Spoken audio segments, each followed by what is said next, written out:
Everything Anime Podcast. I'm one of your host, Shinry, here with Everything Anime Podcast, talk about different anime, manga, video games, TV shows, and whatever relevant topics I talk about. Today's video is on Dr. Stone chapters 125 to 127, and we are titling it, Did We Just Lose? Now, there is a lot that happens from here, and oh my god, I got to chapter like 140, and where this is going is completely insane. I had no idea, but I just want you to know how excited I am. I cannot wait for you guys to catch up to where I'm at.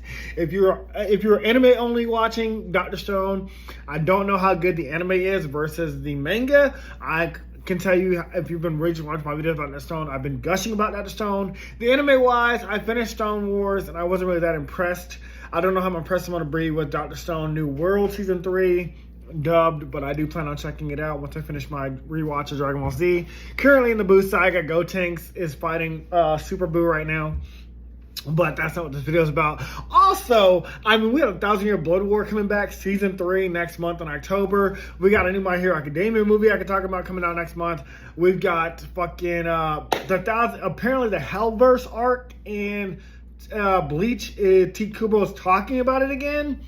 Very, very fun stuff coming up. I can't wait to talk to you guys about it. Hopefully, Logi or Silver can hop on with me, aka Galen, aka Justin, the other host on the show. We can sort of talk about stuff like that. But until then, until I got other content coming, let me tell you about some other things. Apparently, Prince of Persia: The Lost Crown is getting DLC September 17th, which very exciting. Cannot wait to play that. You guys know I love Prince of Persia: The Lost Crown. I called it Mario Maker meets Jigsaw, or if Jigsaw made Mario Maker. We've got a BioShock review coming out October 1st. So just some updates on what's going on with the channel, things that I have prepared, things that I have planned. Me and Galen are going to react to the Sonic 3 trailer. It might be late, but we still made a video about that last year. Check that out. It's on one of our videos, 5 things I want to see in Sonic Movie 3. But yeah, just a little quick intro, how excited I am for the rest of this year. And we're also working on an apartment, so I'll soon have it set up, and you guys will start seeing me build, my background and stuff like that. Anyways, without further ado, let's finally get into the chapter. 2.5 minutes later, me just rambling and you guys listening. So as the chapter opens up, Chrome brings up a great point. Though we have a gun, we're not using the gun to attack people. Maz will be afraid of the power of the weapon, but because we're not using it to kill him, when the drone goes up in the air, and Maz obviously is going to turn on us. Once we secure the Medusa weapon, the weapon of petrification, the power of the petrification kingdom, what's going to stop them from taking the weapon back? What's going to stop Maz from taking the weapon back? And because obviously when Kirasame throws in the air, she throws it by a string, and then, we have it connected to a wire on our side. To which Senku reveals that when it comes down to it, it's going to be the ultimate game of tug of war. When it's in the air, it's going to be up to us to pull it to our side versus them. And we know how strong Maz is. Maz is the most powerful person in the Petrification Kingdom. And then you got, the rest of the Kingdom of Science. We ain't got nobody. Well, that's when he calls on our power team. Nikki, Kenro, and Magma are all 3 revived at once. And Senku was not joking about unlimited revival fluid. We are able to bring back everybody thanks to that little bit of plutonium that Byakuya Ishigami provided us. But I just love the gags. I love that all 3 of them came back. I also love that Kenro's first immediate reaction is, what happened to my best friend? It really does solidify, even though we've known them for about 127 chapters now, but we haven't seen Kenro and Genro, we don't know much about their friendship outside of what we've seen, but you can really feel that strong bond between them. How when Genro was dying, he thought, I just want to look cool for my best friend.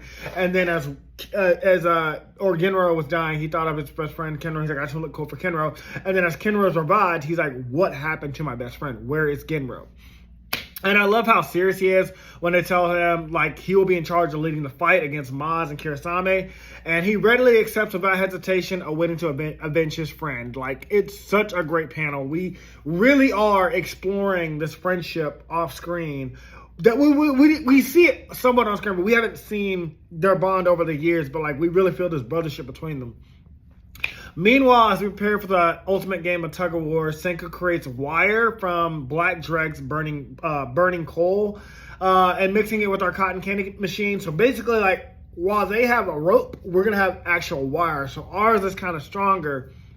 But hilariously, of course, with this new creation comes labor from Gen, Sukiya, and now hilariously Amaryllis. They're like, of course, you know, whenever Senku creates something new, it requires like, a lot of hard work, and we're the ones that have to suffer for it. Great gags. I also love watching how the cotton candy machine spins in midair and inspires Chrome to add a fidget spinner to the drone, our prototype.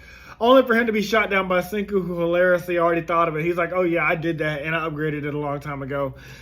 But yeah, because again, that fidget spinner thing, I think it was brought up previous chapter by adding it to our like rotor mouse or something like that.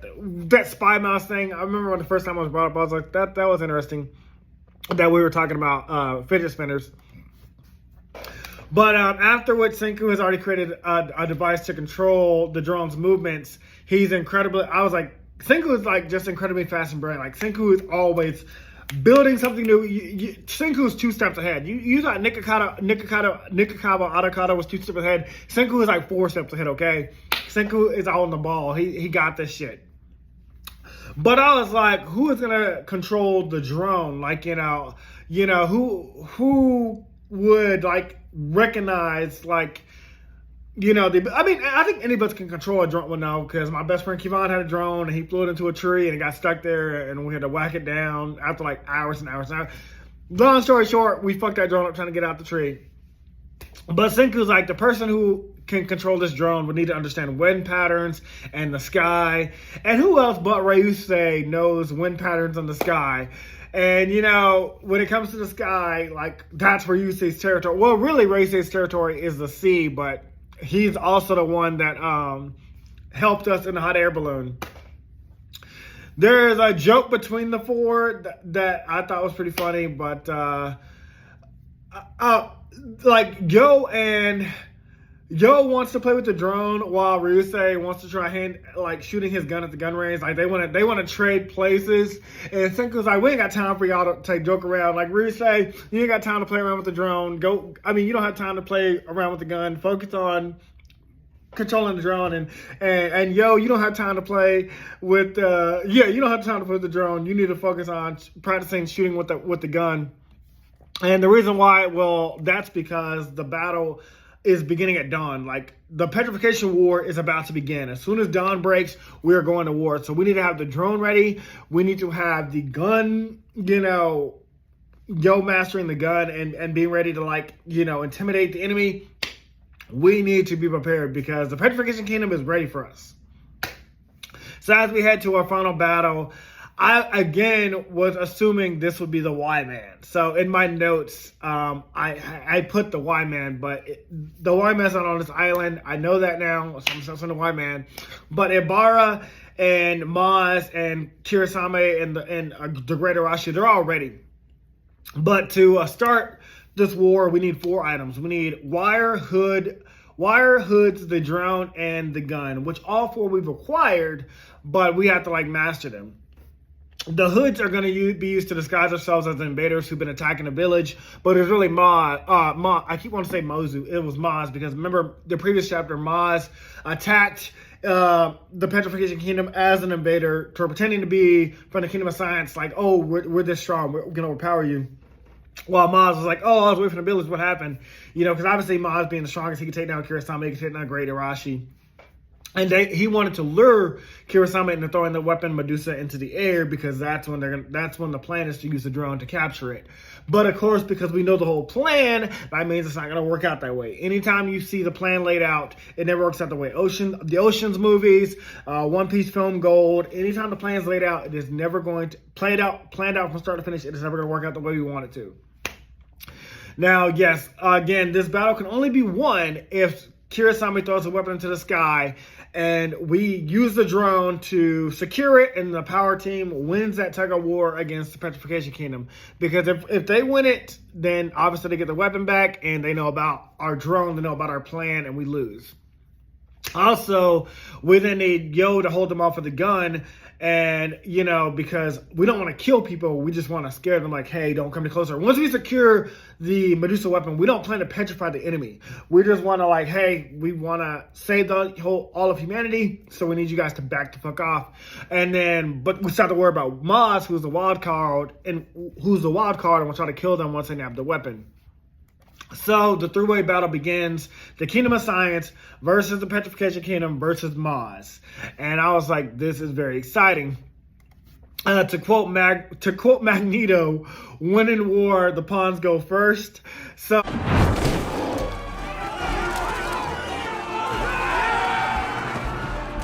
in chess, the pawns go first. So literally, Ibara is like, the great Arashi, you're a big strong dummy, like, go in and attack. Like, the Ibara had sent in Arashi first, hoping like he would just crush the enemy all at once, like the Kingdom of Science. But also at the same time, he's like, if they do have a trap, like, at least it'll be the big dumbass that like dies for us. And so I thought that really gave me Magneto vibes whenever Magneto had said that in X-Men 3. But Kenro, angered by the loss of his friend Genro, he charges in with his new golden spear, because Genro had the silver spear that Senku had created for him, and then Kenro had the gold spear. He rushes in to face Arashi, intending to like basically defend his friends with his life. But really, he's just mad that like Genro is gone. Like, they took Genro for him. He immediately overwhelms Arashi, which was just such a cool, great panel. I can't wait to show that off. Meanwhile, you've got Yukio in the distance firing arrows. Not trying to kill anybody, not trying to hit anybody, but just trying to show like, hey, we got long range weapons. So again, they're trying to keep from spilling any blood, but at the same time, like, force them to use the weapon. We need you guys to throw the Medusa into the air. We need Kurosama to throw the weapon. We're already showing that we are overpowering. Like, having Kenro take down the Great Arashi shows that we have power. Maz obviously is going to attack, and Kurosama, we got Kohaku for that. We got Kohaku for her ass. Now, Chrome and Senku use mirrors to reflect light and make them think they have magical powers, which is hilarious because I first assumed this would begin. They look like magicians, like they're like holding, I mean, not like magicians, they look like they have magical powers, because like the way they're standing, like they're like, oh, look at our great energy or something like that.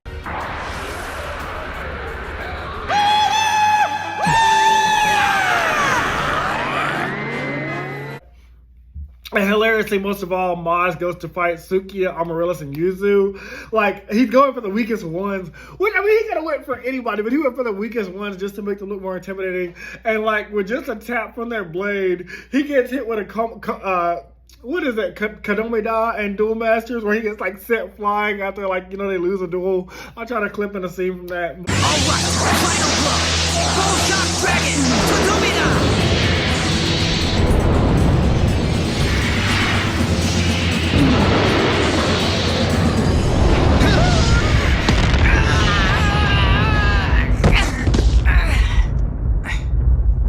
But he just goes, they're so strong. Like, I was like, literally, like, Sukiya just trying to like hit her, because Sukiya, Yuzu, and Amaryllis can't fight. So it was so funny. It really gave me Kadomida from Duel Masters when they go flying. I wish Yu-Gi-Oh did that. Yu-Gi-Oh ain't that dramatic. Duel Masters was very dramatic.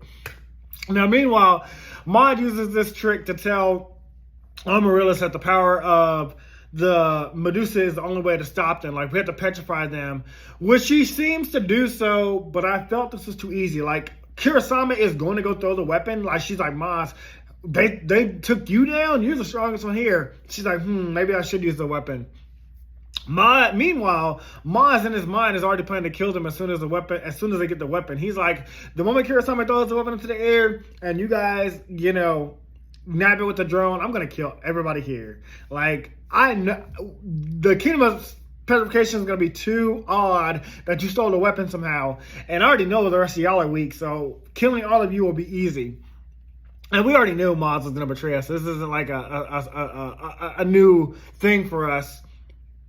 But behind him, Kurosame is supposedly winding up the weapon. But at this point, I was still like, this seems too easy. Like, the plan is basically going the way we want it to. Kurosame is about to throw the weapon into the air. We're about to unleash the drone. We're going to capture it. I was like, something has to go wrong. This is the war just started. And I know we went to war with, Hyoga and Tsukasa and the Kingdom of Stone.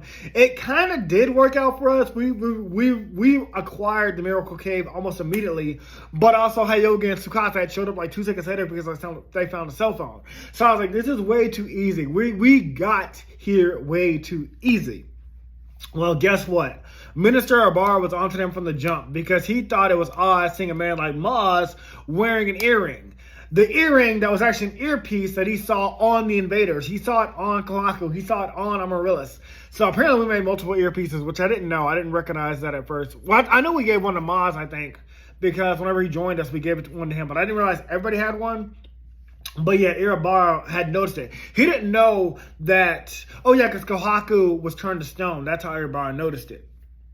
But, when Kohaku was turned to stone and was holding Genro, he knew that she was an invader, but she had the earring on. He thought that was interesting, but he then sees it on Maz as well. He's like, you know what? Let me just keep an eye on this. Kurosame, you're going to throw you're gonna use a weapon, but it's not going to be the Medusa. We're going to find out if Maz is really on our side or if he's with those invaders. I really loved that twist. It was great because I did not see it coming. I did not predict that's how the plan would get foiled, and it was great. It was great to see. So just like in every story, when the plan is told to us, like I said, and when the plan is laid out from start to finish, and you think it's about to be executed, it never works. It's never going to work out the way you think it's going to work out. So our Amaryllis does throw something into the air, but it's not our weapon. And unfortunately, our Kingdom of Science wasn't aware of this at this point. So I was like, if this works, if they use the drone here and now, we've lost. We will have wasted our secret weapon, our surprise. The kingdom will be playing tug of war for something that's not even the petrification weapon, and then they'll hit us with the real petrification weapon. So that would have been a great place to leave off, but I wanted to keep going because like the next chapter I felt like was like a better stopping point. But that was where I was originally going to leave off. So where you say hesitated, his instincts kicked in the moment she threw that weapon in the air. He's like, something is off. This is far too easy. And this is why I love that character. This is why he's an S-rank character. I love that like these characters are like, this is working out way too easy. Like, yes, this is the plan. This is what we wanted. But something just feels off. And I love that his intuition kicked in. Because if they had, like I said, if they had used the drone here and now, we'd be fucked. We'd have completely lost. But it doesn't take Senku too long to realize this either. Like, he realizes it almost immediately after Ryusei. He begins to feel the Minister Ibara's hands clutching around him like the old man has him figured out. Like, Senku is like, I also feel uneasy. And Senku and Ryusei figure this out without even speaking to each other. They're just like, they both feel like something's off. And yes, then it's confirmed Ibara heard the entire plan and gave Kurosame a fake. So he overheard. He probably picked up the earpiece that Kohaku was wearing and used it himself. And he's like, so they are after the Medusa.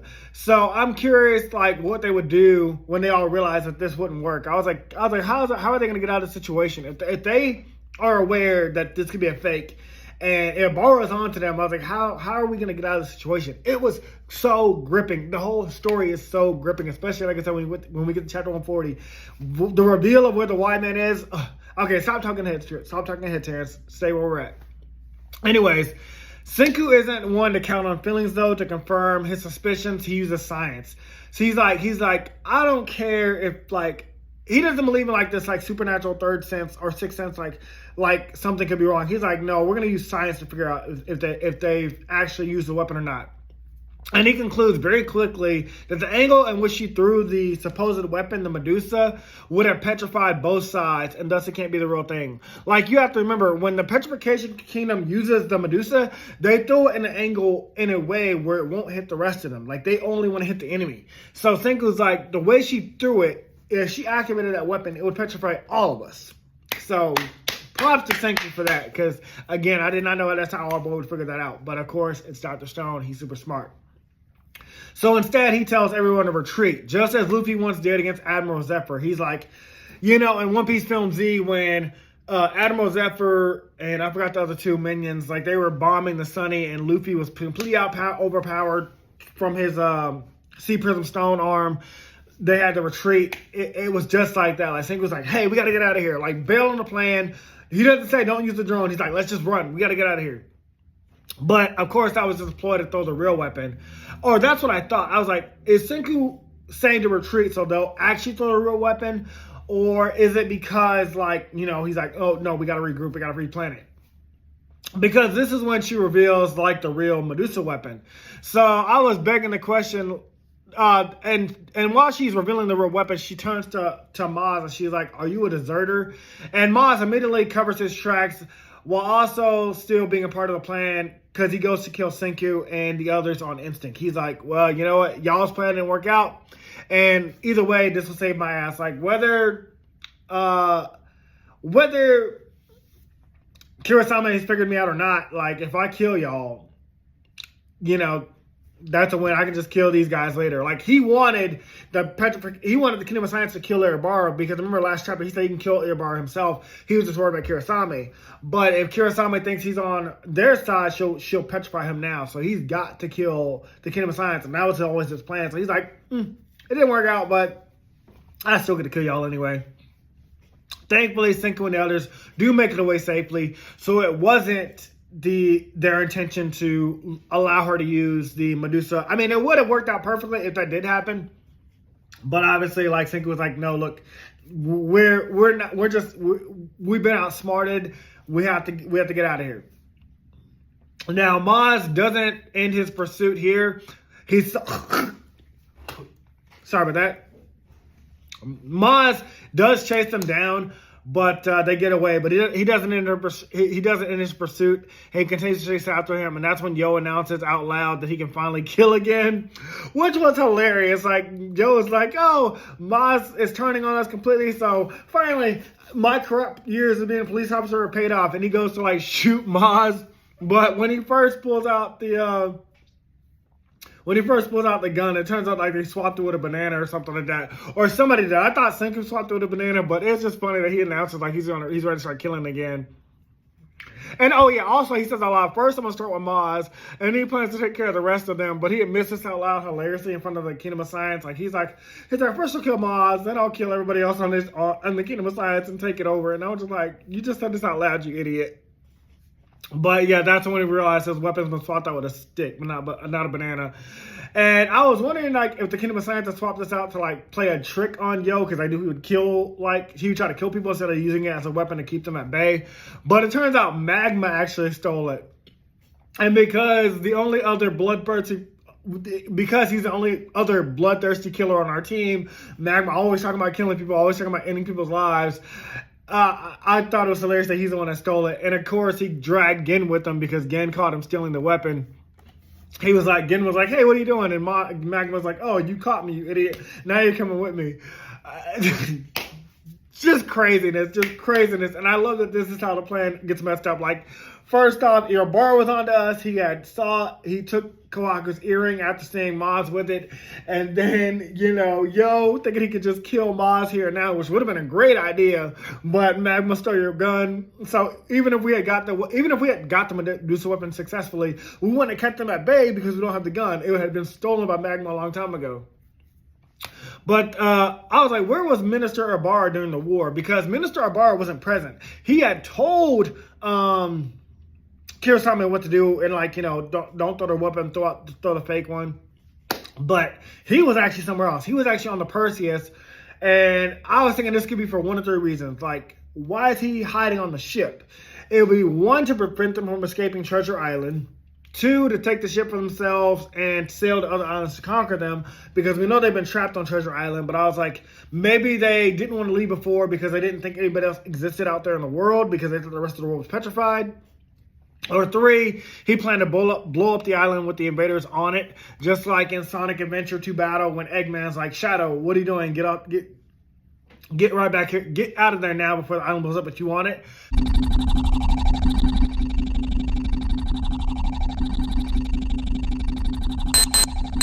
Shadow, what are you doing? Hurry and get back here right now before the island blows up with you on it! Blows up?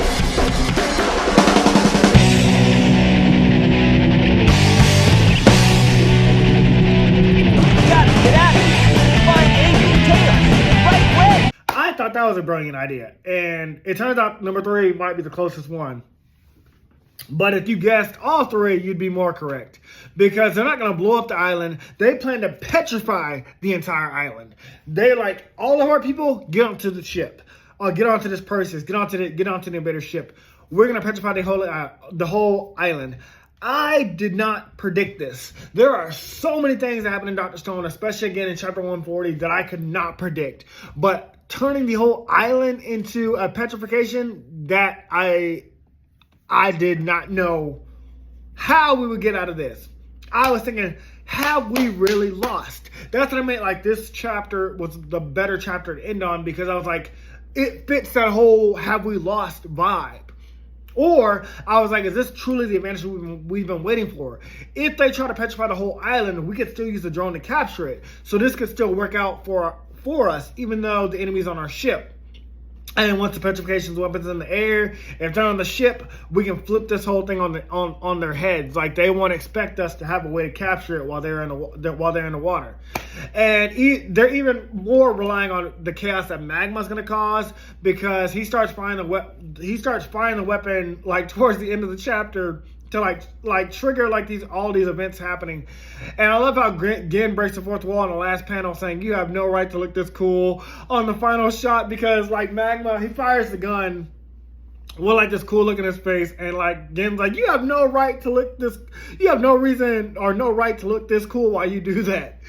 Again, a great and hilarious gag, because they were relying on the gun to keep the enemy at bay. But if Magma fires the gun now, all they're going to do is rely on the chaos that Magma's going to cause.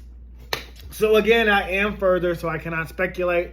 Sorry, this video might be all over the place. I've also taken like a week off to like spend time with family and friends. I work on the road, so I heavily relied on my notes this time versus like, you know, having freshly read the chapter and able to use some of it from my head. But I hope you guys enjoyed this review all the same. Again, it is getting so exciting. If you're watching the anime, can you tell me if you're liking it compared to my manga reviews, or have you read the manga as well and prefer the manga over the anime? Anyways, either way, let me know what you think down below in the comments. We're gonna try to, like I said, add other videos in. I've got a lot planned for this channel, and I cannot wait to talk about other things with you guys. Prince of Persia is definitely the next game review, like the next DLC. We're going to talk about that very soon. Anyways, talk to you guys in the next video. I don't want to drag this out any longer. Have a good night, guys. Bye. Hey, guys. This video was sponsored by me, the author of the Shinry series, the Chronicles of Wayne, and Monsterverse. So I figured I'd do this outro a little bit different by showing you guys what you guys would be checking out. So, the Shinry series starts with Book 1, Shobu Samurai Project Aryoku. 10 years after the death of his parents, Shobu Samurai returns home, seeking vengeance, but instead faces a choice to save his home from shadow creatures, blood beasts, and an organization once thought dead. Shinry's Shobu Samurai starts at $9.99, and if you love anime, manga, Naruto, One Piece, Bleach, Yu Yu Hakusho, Fairy Tail, Shaman King, Rave Master, Zatch Bell, anything like that, the Shinry series is definitely the series for you. You'll definitely want to check it out. The Sword of Light is probably the thickest one so far, and then these books are 2. This is Enter the Dread Zone Tournament, and the series original ending, Arado the Legendary Conjuring Master. So, and I'll just show you guys some of the covers. Really proud of all of these, but I hope you guys check it out. If you don't like that, I also have the current published books for the Chronicles of Wayne, Love Be Damned, Cotton Candy, Full Moons, Fabled Lovers, A Cursed Virgin's Bite. If You Go Where Monsters Dance, Red will Reign Over Your House. Love Be Damned. Now, the Chronicles of Wayne is about a geeky guy or a nerdy guy in high school. His senior year, he has a crush on the hottest guy in school because, of course, he does. He's only got one best friend, and her name is Barb. Well, the hottest guy in school turns out to be a werewolf. And to make the story more interesting, he bites Wayne and turns Wayne into the first ever wolfman in the last 10 years. And because of that, it was also a sacred law that wolfmen should never be created. I don't want to get into too much of the Chronicles of Wayne without spoiling it, but I can tell you it's very short. This one sells for $6.99, and Love BK's right after it. The ending of this trilogy, Love Be Liberated, comes out in October. So I'm going to definitely do a more full in-depth review of this one. But yeah, it's an LGBT fantasy fiction story about werewolves, vampires, white witches, a dark warlock, and, well, many, many more surprises to come. So if you guys like to read, I definitely recommend. These are all the books so far in the Shinry series, except for Shinry's Beginning. I do have that one, but it's just not here with me. But yeah, I appreciate a like, support, or just a review on Amazon. Either way, thank you guys for watching. I hope you guys have a great day.